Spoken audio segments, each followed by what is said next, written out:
Mobile Trader, how to use the XM iPhone Trader application Part 2. The second tab is called Chart, where we can see the graphic representation of a particular instrument, which in our example is Euro-USD.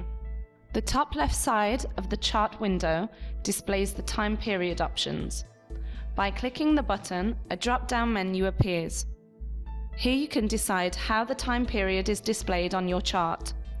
In our example, we will choose M30, which stands for 30-minute time period.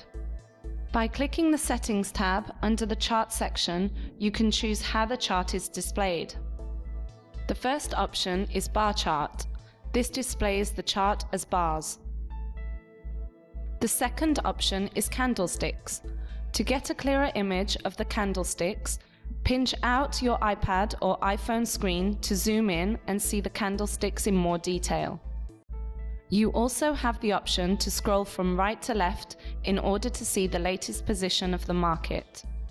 The third option for displaying the chart is the line chart, which displays your chart in the form of lines.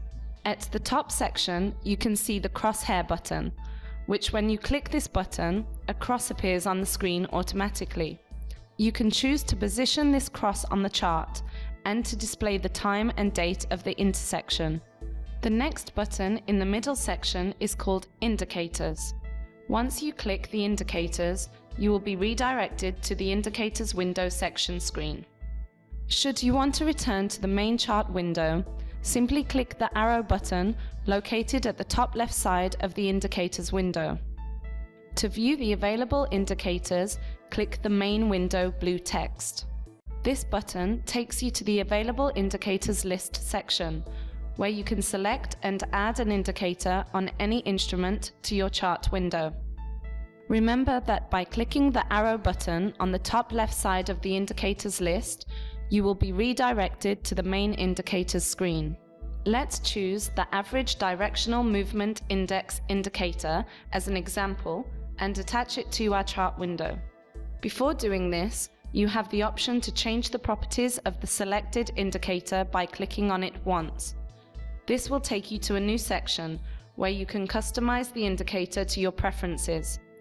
It is important to know, however, that these options vary according to the indicator selected. For example, you can change the colors and the width of the lines along with several other options. If you wish to save these changes, all you need to do is click the Save button on the top right side of the screen. To discard the changes, click the Properties button on the top left side, which will take you back to Properties of the selected indicator. By clicking the arrow button on the top left side of the window, you will be redirected to the indicators list. To add the selected indicator to your chart, click the Done button on the top right side of the Properties window. After this, your indicator will be attached to the Chart Window tab. Clicking the Indicators button on the Chart Window main screen will take you to the Indicators menu, where you can see your added indicator on the same instrument window. Clicking the arrow on the Average Directional Movement Index takes you back to the current indicator's properties options. The Edit button on the top right side of the Indicators window gives you the option to remove the current indicator both from the list and from the chart of the selected instrument. Once you click the Edit button, a new symbol appears next to the selected indicator. Now, if you click the new symbol, the Delete button will be visible. Once you click the Delete button, the selected indicator will be removed from the list. In order to add another indicator on the same window, click the blue text indicator window 1 or main window text. This will redirect you to the main indicators list, where you can select an additional indicator such as the parabolic stop and reverse. Selecting the parabolic stop and reverse from the list will take you to the properties window of this particular indicator. Now click Done on the top right side of the window to add this indicator to your existing chart. You will see the new indicator in the Main Chart tab. Now you have already added two indicators on the same chart window. they can be seen on the main indicators window. To add a further indicator, but this time on a separate window, click the main window blue text. This will take you back to the indicators list so that you can choose another indicator. Let's do this with the relative vigor index, for example, by clicking it once. This redirects you to the current indicator's properties window, and by clicking Done, you can see the new indicator added to the list, but this time in a separate window. By clicking the arrow button on the main window, you can see that the new indicator has been added as a separate window on the main chart window. From the main indicators window, you can choose to remove any of the indicators added by clicking Edit or Return to the chart window.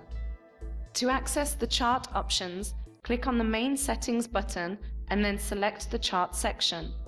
Pressing this button takes you to a new window where you can see several other options. For example, volumes is turned off by default. By turning this option on and going back to the main charts window, you can see the volumes displayed on the chart. In order to explain the trade levels option, first a trade needs to be placed. To place a trade, you click the selected instrument once. In our example, this will be the Euro USD. By clicking it, the mini window pops up. From the mini window option box, click Trade. This will open a new window where you can adjust the volume. To adjust the volume, you can either click the plus 0.01 to add by 0.01 or the plus 0.1 to add by 0.1. At the top side of the window, you can see the instrument pair.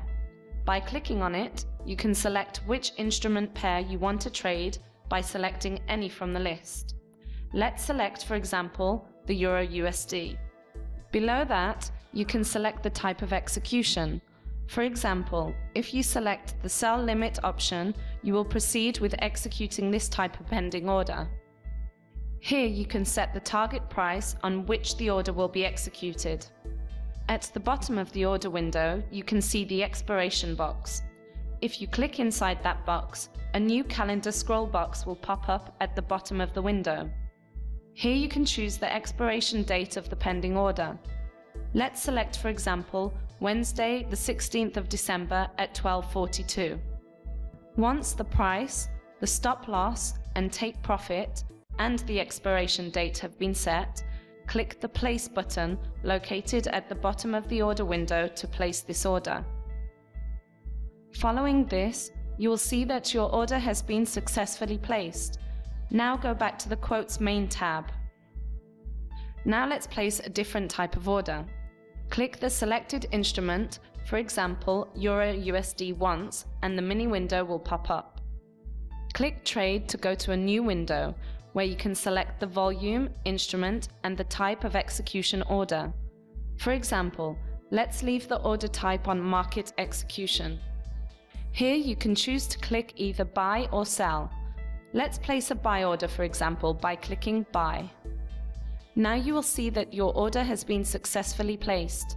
Click the Quotes button to go to the main Quotes tab. End of part 2. Thank you for watching.